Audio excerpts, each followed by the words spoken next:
Welcome to Taste of the Club, the podcast for business owners from the Global Business Owners Network of Business Friendship. This is where you get the insights from founders and investors on their career and personal development. Everyone, very welcome to the second episode of the GBO Podcast, A Taste of the Club, with me, Wikström, who's the Global President of GBO, John Ball, President in Valencia, and Maitén, who's also a member in Valencia. The idea with the podcast is, as the name suggests, to get a taste of the club. So the setup is that the panel, me, Richard, John, and Maitén, who are already members, is inviting another member as a guest, so that everyone who is watching this can see what is a GBO meeting about. And today we have an experienced CEO from the tech industry, a tech founder and investor, Andrew Hughes, with us. Welcome, Andrew. Thank you very much for having me. Good to be here. Yes, and what we're doing is we're going to do this podcast as a GBO meeting, which means that everyone shortly introduces themselves. Then, of course, we will dig deeper into who Andrew is, because you are our guest today and also a member in Madrid since many years. So let's start with that. John, who are you? Well, my name's John Ball, and I'm a presentation skills trainer and coach living in Valencia. I teach the tools of influence and persuasion from the platform and from online presentations and the creation of online products and services for service business owners. Great, John. Maitén? Hello, everyone. My name is Maitén Panella. I'm a psychologist and psychotherapist. I work mainly as a business psychologist, and I'm also an entrepreneur. Great. Thank you, Maitén. And I'm Richard, and as I said before, I'm the global president of Global Business Owners. I've been in the cosmetic industry for over 30 years on different positions. I started in sales and ended up in marketing in a quite big distribution operation. And then I handled as CEO a Scandinavian Swedish brand and took it all out on the world market. And since a couple of years back, I'm trying to do as little as possible. It's not working really well, but I'm working with startups and I've done some investments and I do some advice on my areas of expertise. Just before we get into who Andrew is, because this is the main thing of this podcast, to understand more who a member is, let me present a little bit about what GBO is. GBO is a business club founded on the idea of business friendship, which means that we meet each other regularly for lunches and dinners. We bring in guests, we make presentations, and the idea with global business owners is to get to know each other before we do business, because quite often it's the other thing around.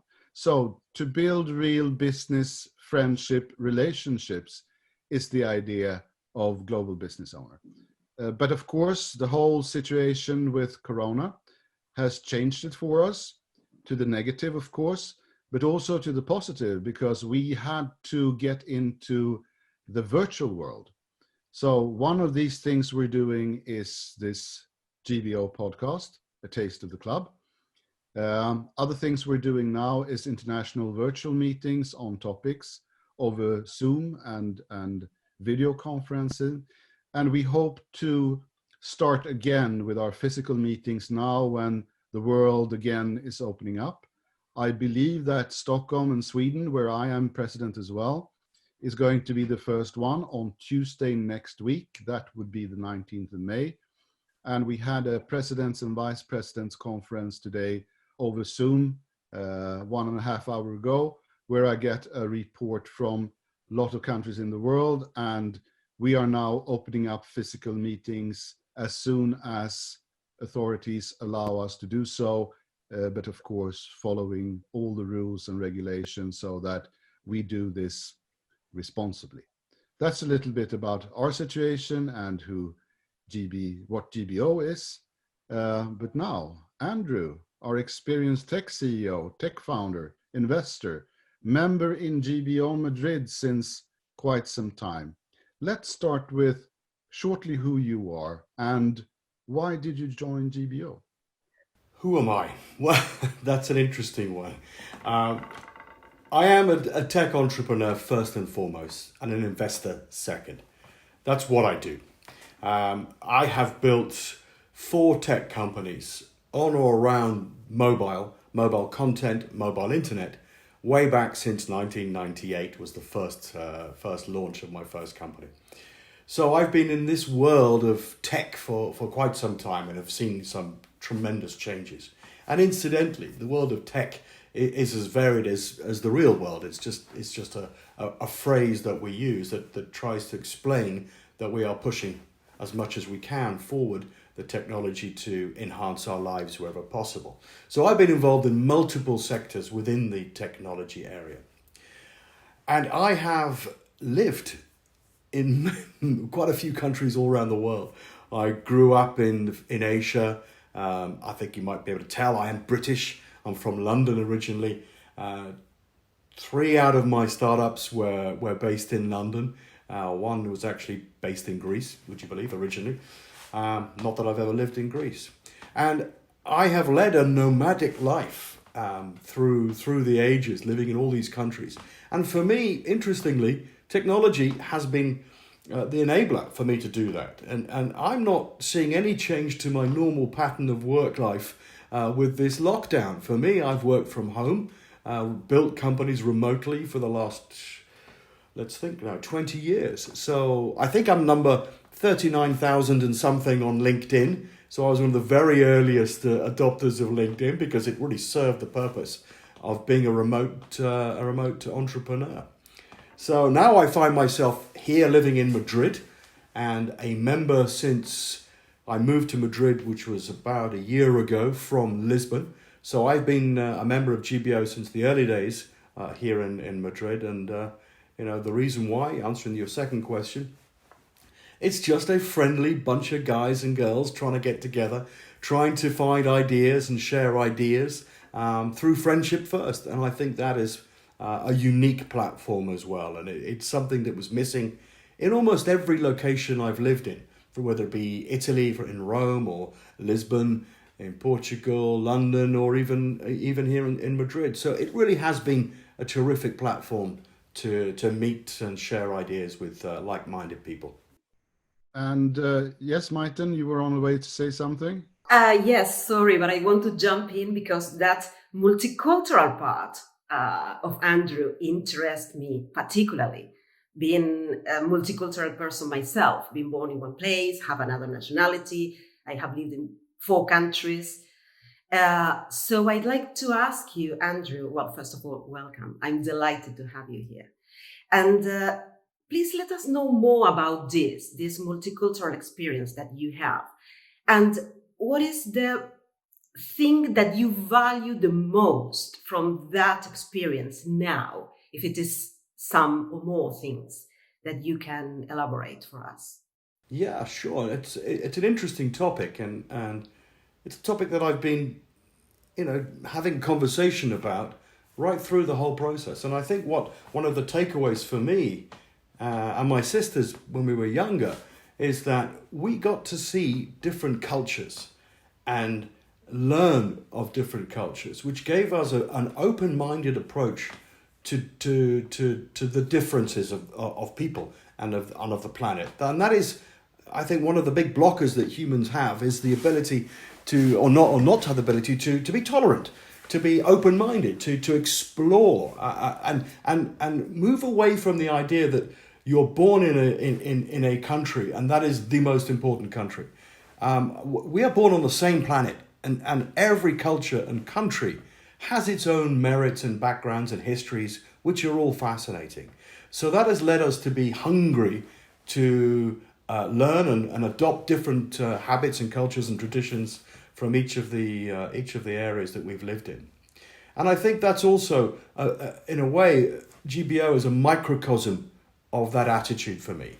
It is a gathering of open-minded, highly diverse cultural individuals not just in the local aspect of GBO, but of course right across the globe. The GBO is open to us all, and I think that is exactly how I've lived my life. And the negative side to all of that, because there's always balance in life, has been that we lose friends along the way because we've moved from one country to another. And as best as well as we can, technology has really helped improve that process. Look at us all today on this Zoom. And Skype before that, and before that, just basic telephones. But I remember when I was a kid, we were living in Hong Kong. We had to write letters back to UK to book a time for the phone call that would happen in 2 weeks' time with our relatives. So the world has changed thanks to technology, and that has allowed us to.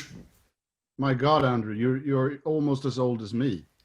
I think I'm much younger than you, Richard. That's true. But it's very interesting, this question about cultures and experiencing different cultures. I mean, I haven't lived in a lot of different places, but I've made business in more than 30 different countries with the cosmetic business. And it always struck me that people are looking for differences. But if you look a little bit more, there are far more similarities between people in all cultures than differences. What's your take on that? I think we're all human, and that's the bottom line. Yes, there are different religions, different colors, different ideas, but we are all human. And we have traits and habits and communication skills all the same. And it's a question whether you look for the differences to criticize, or you look for the differences to learn so as you can get closer. And that's just an attitude that is different from person to person, not from culture to culture. And I think that's the key point. Great. I'm always hungry to explore the differences and actually expose my differences. That's courage, right? It's the ability that you get from going from one culture to another, that you can say, look, hey, I'm different too. I'm the odd one out here. I'm the guest here, not an invader, right? So we have to come up with that approach that we have to be respectful and open to the predominant culture that you're joining. Excellent. Andrew, I'd like to ask you how you got started in your industry, and maybe even why, what drives you? I got started in my industry because we had an idea that something wasn't addressed. And we spent a lot of time looking for people already doing what we were doing, and there wasn't anybody. So the big challenge at that point, quite young, much younger than Richard at that point, was why not? Why not me? Why not us? Why not have a go? Let's go and try this thing. And the culture then 20 odd years ago wasn't entrepreneurial. Now it's rock star stuff, right? Everyone wants to be a tech entrepreneur, right? It's sexy. It's much sexier than banking or law, which used to be the big money generators. We've gone through a cycle of the biggest bull run in history, where money is cheap, it's almost free. Ideas are accessible because technology, the barriers to entry are not there as they were 20 years ago. Let's think of cloud computing, cloud storage. A guy can launch $1 billion company from his back room. So the barriers to entry are no longer there. So it's become very, very exciting. But back then it wasn't like that. It was like simply we wanted to do and deliver this idea. It was very tough. VCs were not present as they are now. So money was through the 3 Fs, right? Friends, family, and fools. And you go begging. And that's how I got started. And I guess the genesis of every startup is based around that. Can you do this? Is anybody else doing it? If they are, can you do it better? And what specifically was this project about? What did you do? What did you deliver? What did you develop? We developed an IP project, so an intellectual property project around technology. Back then, there were about 4.5 million mobile phone users in the UK. Imagine that. 4.5 million phones, right? And there were a plethora of billing companies, right? They were all fighting for this growing cake that they wanted a slice of. And there were only two network operators, so a duopoly, which is why the billing companies existed, to ensure that it was fair play. But what was happening is that there were a lot of bills that were getting unpaid because it's very expensive back then. It's not like today. So there's a lot of, default on mobile phone bills at the end of the month. And that cycle was very similar to credit cards. So you go and buy a washing machine, and at the end of the month, you can't pay, so you're allowed credit. But the mobile phone companies weren't allowed to give credit. So they were getting defaulted by these expensive bills. So we saw in America, there was one credit card company who had an association, alliance with Save the Children. So they were going after the charity donors. Why? Because they had excess income that they were giving away to charity. So therefore their credit risk was much, much lower. Very smart move by that credit card company. And we went, hey, wait a minute. The billing companies are suffering in mobile phones here. Why don't we borrow that model and put it onto the billing model of mobile phones? Let's go out and get all the charities we can convince to be this tripartite. So every time you made a phone call, 3% of your bill every single month will go to that charity of your choice. The charity would market it to this donor because they were less of a credit risk. The mobile phone billing company said, we're in, we'll give 3% of the bill because we actually default much more than that. So everybody won. So we had 45 charities raising money every single month from a consumer. It didn't come out of his pocket. It came out of the marketing budget from the mobile phone billing company. So we grew this over 2.5, 3 years, and it was acquired by one of the billing companies. We had charities like Save the Children, Great Ormond Street Children's Hospital, donkey charities, which are really big in the UK, animal charities, WizKids, which was a fantastic company that built amazing wheelchairs for children to make them funky. These kind of projects were really benefiting from that kind of tie-up between consumers, the mobile phone billing company, and our company, which owned the intellectual property around that. But that was my first one. Yeah, that's an amazing start of a career to do good and make money at the same time. What's your educational background, Andrew? How did you come into tech? Oh, it literally was that idea. I mean, it was not that I'm not an engineer. I don't have an engineering degree. I'm commercially minded as a background. I will share with you, I was the managing director of a lingerie manufacturing organization out of Switzerland and Austria to the big client of Marks and Spencer's in UK. So I ran the UK office. I was MD, youngest MD supplying Marks and Spencer's, and my job was going around the world buying lingerie and manufacturing lingerie.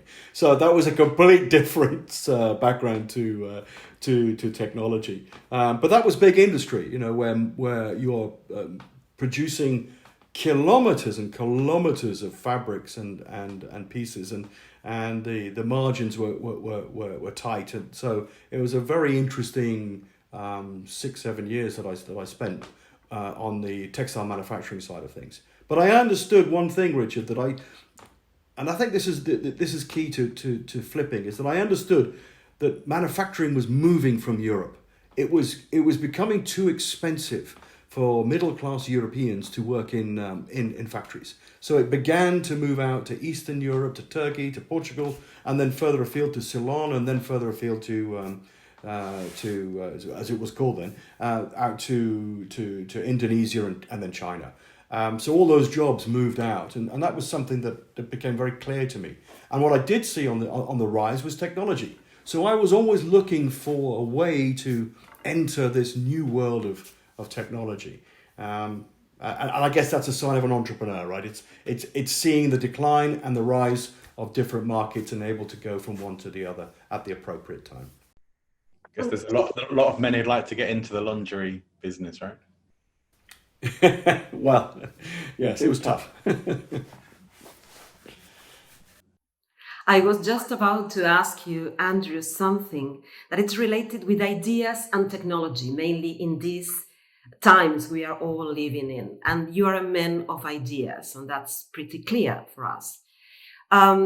What is your take on this situation and the technology we already have and the technology that we are going to develop? Let's see, in the next 3-5 years. What about this time? Are you asking about what I think the next wave of innovation will be? Yes. Yeah. I think we're already seeing a remarkable mindset change from what technology provides in certain sectors and the appetite, which is always the other side of the coin, from either governments, regulators, or consumers.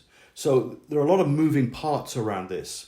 And one of the things that I'm beginning to notice, which is a great catalyst for technology sectors, is the healthcare sector.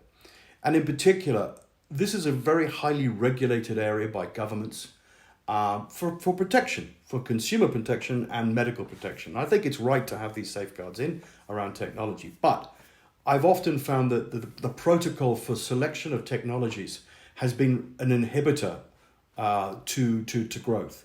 And what we're seeing right now across the globe is that the governments who have been hit hard, both financially and strategically, to cope with this COVID-19, they haven't got the technology in place to fight it at the speed that is now required. And technology allows speed. It allows scalability at a dramatic scale. So we are seeing governments reduce the protocol and the red tape to allow technology to take over sectors in a rapid way, where ordinarily it would take 3 years for that to be approved. We're now seeing this happen in a month. And that is a huge step change in the way that technology has been allowed to help to find cures and or to find communication pieces to the whole chain around care for and safety for society. So that's one sector.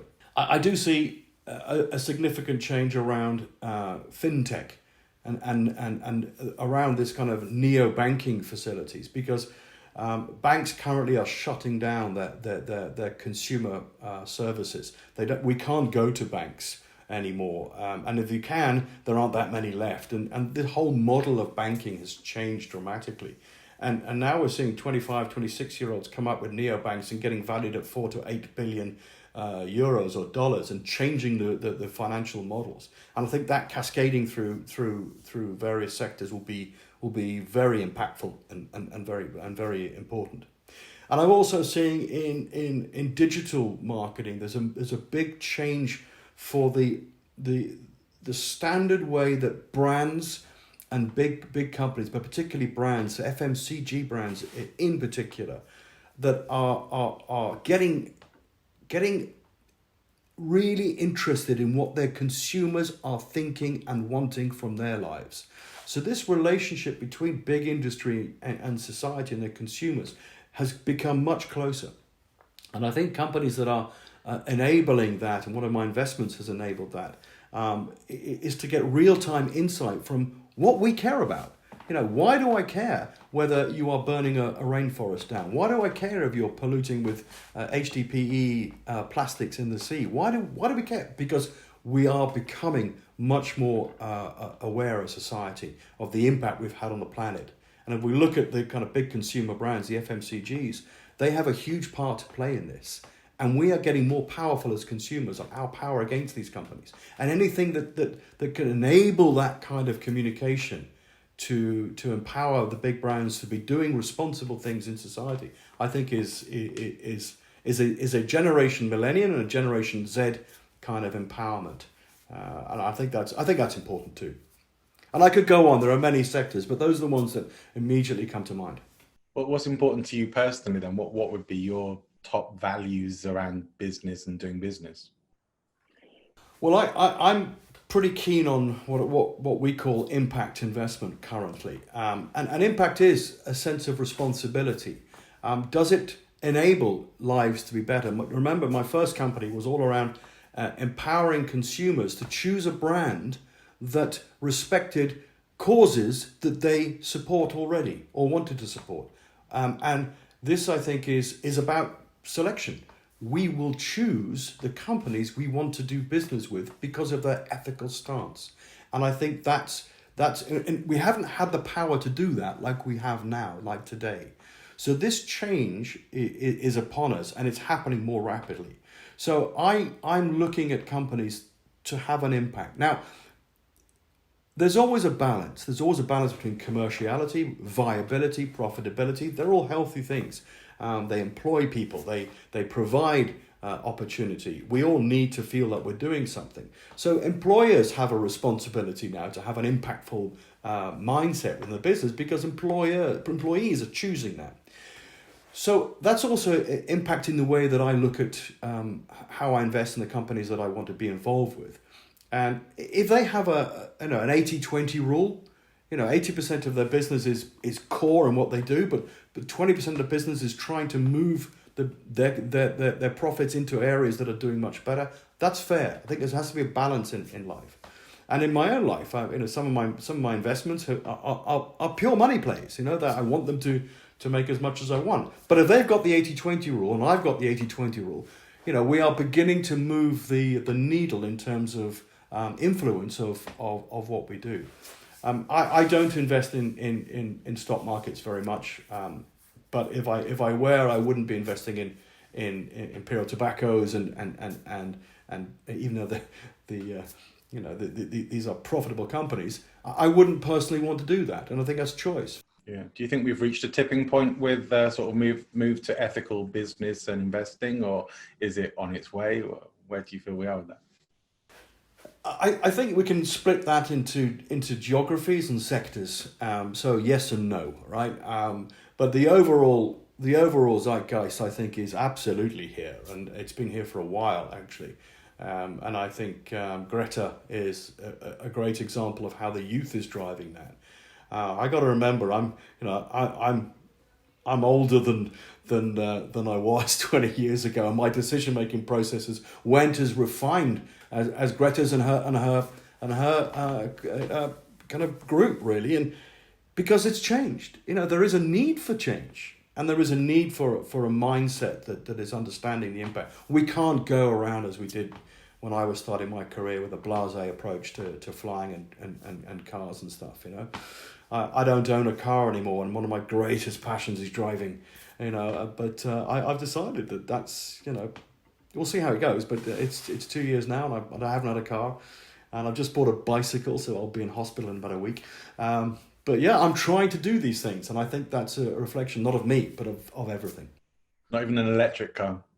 On the topic of doing good, Andrew, friendship is one of these things. So do you have any example of interesting things that has been developed into business from your GBO membership? Absolutely. Quite surprisingly, actually, Richard. I mean, I wasn't in that necessarily to do this, but one of my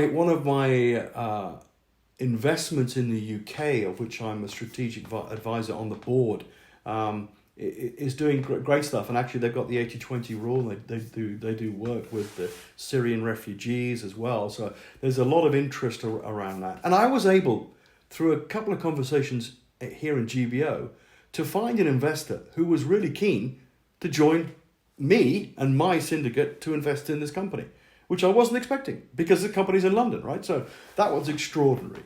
And in addition, another contact that's come through the GBO, who's a good friend now, and got a great business down here in Madrid. He introduced me to another professional investor. Again, not in Madrid. This guy is outside Madrid, outside Spain. But we got chatting, and we got sharing our pipe and said, look, this is what I'm doing, what are you doing? He came in as well. So it was extraordinary that somebody not even in the GBO Madrid was able to understand what I was trying to do with this business. And he came in with a considerable investment as well. So I was able to kind of see that this friendly approach lays open to an element of trust and openness that, you know, would be, well, I haven't experienced it in such a rapid progress as that. So yeah, absolutely, GBO has been extraordinarily successful on that basis. You said the magical word, trust, because without trust, you cannot build absolutely anything at all.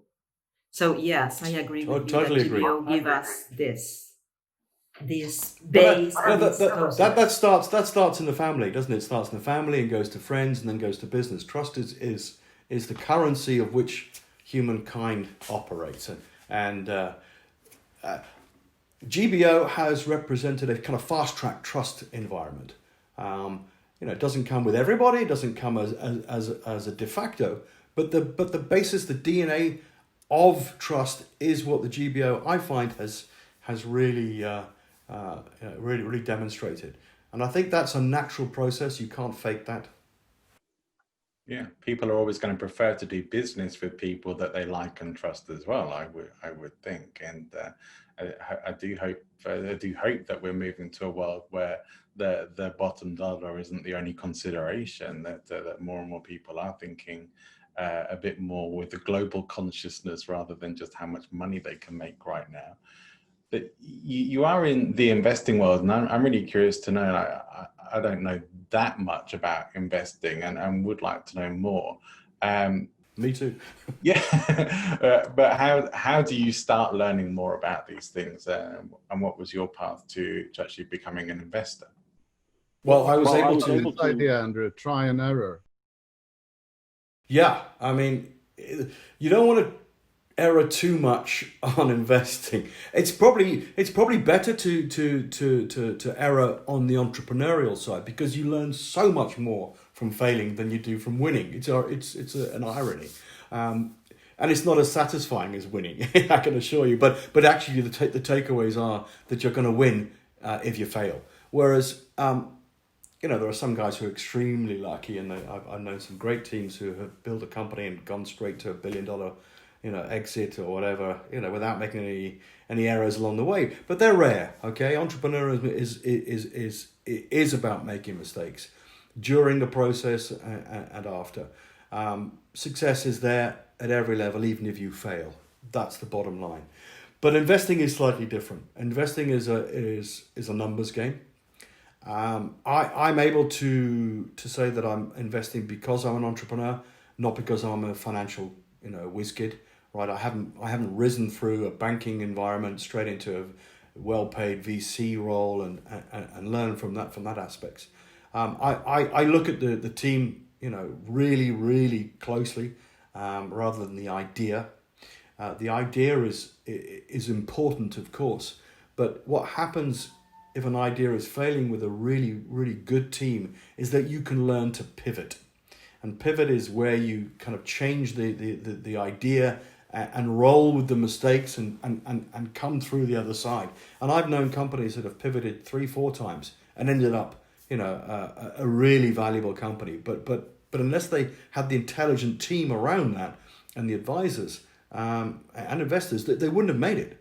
So I'd rather invest in a really good team with a poor product than a really great product and a poor team. So that's for me an essence of what makes a good risk or a bad risk in terms of investment.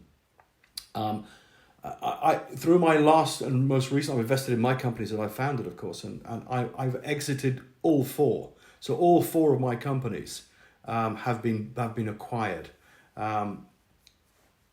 Well, actually, one of them twice, which was quite interesting, but each one has gone to the full cycle of a PowerPoint, hustling for investment, hustling the product, pivoting, getting out there, building the reputation, finding the strategic exit partners, working hard to build that trust in that relationship, and that's allowed me to come out and try another one. But pure investing in other startups is a very different game, and it's actually difficult for me. I typically invest in a company that I want to help, but I can help, right? So that's also something. If I don't understand it, don't invest in it. Number one, no matter what everybody is saying, hey, this is going to be the next big thing, you ought to get in right now. If you don't understand it, don't invest in it. and have some ability to give advice. And it's very important for me as an entrepreneur to bring that experience. I'm not a retired lawyer who has no experience of entrepreneurialism and okay, I'll put some money in it. That's not where I'm at. So there's different types of investors, to answer your question around that. But I predominantly invest in the people. You're not just investing money then, you're investing your time and your knowledge and experience and connections and whatever else, right? To absolutely, to the level that I can, right? So I haven't had $1 billion exit, sadly. So there are as a company grows to that level, and that you get higher level institutional investment, B rounds and above. That's not really where I can leverage my experience, and I acknowledge that. It's horses for courses, and they're going to get better advice, and hopefully take my investments far higher than I could. But that initial stage, right the way through to say A rounds and what have you, I absolutely have to get involved. Yeah. John, another good answer to your question, of course, is to understand more about investments is to our listeners, of course, join GBO to meet people like Andrew. And there are quite a lot of people who has been into entrepreneurship, are into entrepreneurship, has gone into investments, and what I usually say to guests we have is that when I did business that way, and when I did it before as a CEO, I did due diligence on companies. With GBO, you do due diligence on people. And that's, for me, a big game changer, because I want to work with people that I like to hang around with. That's what I want to do the rest of my life, not fight with people who are having another target in life than I do. And doing due diligence on people is a great thing, and GBO is an amazing possibility to do that. So, but on a personal note, Andrew, I know you and I talked about it, but if you would recommend someone to listen to in your area, read a book or listen to someone on YouTube, who would you recommend? Yes, and I've thought about that conversation quite a lot, Richard, because it was very thought-provoking, and I think my first reaction to you was Bill Gates, and I think I'll stick with Bill in the context of entrepreneurial and investment, and I think he's probably one of the most profound characters that has come through tech, right the way through to investment, right the way through to philanthropy, and actually looking at the COVID and other diseases in malaria particularly, in his philanthropic work with his wife at the foundation. And I think that is a journey that everyone can aspire to. I mean, it is the ultimate success story, and actually his intelligence is one of a quiet, instilling, motivating type of intelligence. I always like to listen to him talk on the many TED Talks or similar on YouTube. He's profound, and he's one of my heroes, if you like. Particularly, he's gone the full cycle, right the way through, and he's more so than, let's say, Steve Jobs, for example, who I think was an incredible visionary. Sadly taken from us too soon, so it's a bit unfair to compare the two in terms of his philanthropic approach. But his very style of business was very different, and I just think Bill Gates is one of the smartest guys in our generation, in our time. In terms of books, I don't read industry books because there are so many and they're all a bit dry, actually, and I like to get away from the industry, right? I like to be entertained and whatever. But I think one of the books that I shared with you again, I think I'll stick with it, is 100 Years of Solitude. And I think right now it feels absolutely right. I can like that. Garcia Marquez, who doesn't like him? He's wonderful, and his turn of phrase, I think, is very, very different to a British culture, and I think that's also wonderful, the way it's been translated, and the turn of phrase is just so charming, and it's a great insight, from the Spanish speaking world to be now living here and being a Brit. I think it's a beautiful book, and we're all in lockdown for 100 years. That's great. We're closing in on our podcast now, Andrew. Can you allow me to be a bit more personal? Yeah, go on, Richard. It's just us, right? Yeah, shoot. What do you do for fun, Andrew? I love cooking. I know I'm a Brit and I'm cooking. Yeah. How good Beans on toast, right? Say again? Beans on toast, yeah? Something like that, John, yes. No, I love So cooking. interesting, Andrew. When you're going to impress guests, what do you serve? Oh gosh, it's been a while actually for guests. I enjoy cooking for my family first and foremost, right? I think the idea of breaking bread around a table, from our kids' busy lives, from my wife's busy life, from my busy life, from all different ways, we come at one point to the table at the end of the day, and it's a great time to try and forget everything else, talk about each other's days, and bring ideas around the idea of breaking bread. So I like the idea of a diverse cultural experience. And actually, when we were beginning the lockdown, what I was doing, I was going from one country to the next every night, and we talk about that country and cultures with my children, and try and help them understand the different flavors. And that's too hot for me. That's too spicy, or we like that. And I think that's just a tool that we use to communicate. But if I was trying to do something special for people, I would revert back to a beautiful beef Wellington. You can't beat a fabulous beef Wellington and all the history around that. So it's a crowd pleaser. But I love cooking. That's what I do.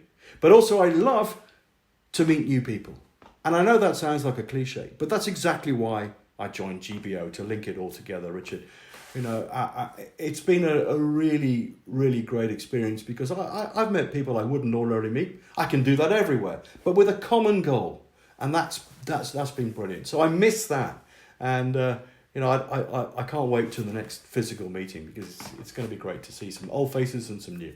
Well, it is going to happen. We're doing all we can. As I said, we had a president's vice president meeting just a couple of hours ago. We're opening up now in Stockholm. We're opening up in Mallorca. And as soon as the authorities in Madrid allows us, we will do that as well. But finally, I have two questions. One of them is, if you would recommend something, Andrew, what would that be? Is there any guidance on that, or just Absolutely what would I recommend? Absolutely. That's I want you to recommend something. I would like to recommend that we look at this experience that we've collectively gone through in the world, which is unprecedented. And I know there have been illnesses, including in my own family. But let's try and use this experience for the best. And that means looking for the best things in this life, right? Looking for the best experiences. Enjoy your family. Embrace your friends. Look at new challenges. Find the new spikes that are succeeding right now in terms of technology, in terms of experiences about what you want to do in your next stage of life. We all have got a lot left in us to contribute and to receive. And let's try and all be positive. Let's not revert back to type. And whatever that means to you personally, to everybody's different. Just be kind. Smile a bit. That's all we want. That's a very good recommendation. And finally, Andrew, before I let John and Maitén have a say to finalize this as well, who would you like to see to be interviewed on the GBO podcast? Well, I think there's a chap down here that some of us will know is Claudio. And Claudio is a remarkable human being with a remarkable story in the background, and is a force of nature. And he has demonstrated the true spirit of GBO, and I think he was very key to welcoming me with open arms, big bear of a man. But also during this terrible crisis, he's involved with manufacturing here in Spain, and he's shown great resolve to solve some of the issues that have come his way, and I think he's a great inspiration and a great character. I'd like to see him interviewed. Great, thank you very much. John, Maitén, anything to round this up? Well, I think Richard's asked some really nice questions. I would really just like to ask you on a personal level, what has been the best or worst things about the quarantine period for you in Spain? The best is that I spend time with my family and my kids, and I've watched them develop in this 2 months incredibly, and I think that's profound and an absolute bloody privilege, frankly.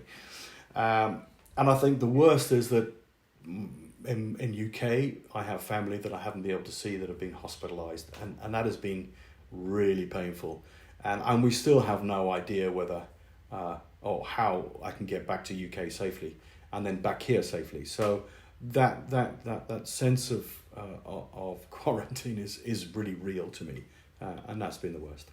Okay, I have a question, but on the business side, and maybe for all the entrepreneurs or entrepreneurs to be who are listening to you now. You talked earlier about trust, about adaptability, and also about the importance of the team for any business. What else would you add to this magic sauce to be productive, to function, and to be the right path for any entrepreneur? One word: hustle. Hustle, hustle, hustle. And that's a secret sauce. And that's about not giving up. That's about not finding an answer that is immediately available. So really try to find the answer. Try to network and network. That's the key. If you hustle that room, if you hustle LinkedIn, if you get on a plane and go and speak to somebody, hustle. Tell them the true story. Show them your idea. That's the idea for hustling for me. And I think a second piece of advice is, if you manage to raise money and somebody pledges you a figure, look disappointed. Obviously inside be really happy, but look disappointed. And say, look, a guy like you, I thought you'd be coming in for more. You've done very well, and I was expecting double. You never know. It's worked for me, and that's hustling. So always be hustling. Thank you. Great, Fantastic. Andrew. I agree. Never stop selling. That's the key thing to move forward. So thank you very much for being our guest today, Andrew Hughes, together with me, Richard, John, and Maitén, with this global podcast, A Taste of the Club. And to the listeners, I would like to say that if you want to contact us with feedback or comments or anything, please send an email to podcast@globalbusinessowners.com. That's where you can reach us. Andrew, thank you very much. Enjoy cooking, enjoy time with your family, and I hope they let you out soon. Thank you very much. Yes. Thank you very much, everybody. A real pleasure. Bye-bye now. Are you a game changer? A startup founder? A high-impact investor? Entrepreneurial minded? A business owner with a global mindset? Welcome to the world of global business owners. I'm Richard, Global President of GBO. We are a rapidly expanding international business networking club with established chapters in 24 cities and more than 650 members worldwide. Among our esteemed members are many accomplished business owners, which include partners at prestigious law firms, founders of high-tech startups, elite yacht brokers, and experienced investors, to name a few. We created GBO to help people like you facilitate lifelong business friendships, to give leaders a platform to share knowledge, to allow for the open discussion of ideas, and to create business opportunities for GBO members around the world. Experience a different kind of business network. One that doesn't come with strict membership rules or expensive club fees. GBO offers a relaxed social environment that connects people with knowledge, knowledge with ideas, and ideas with opportunities.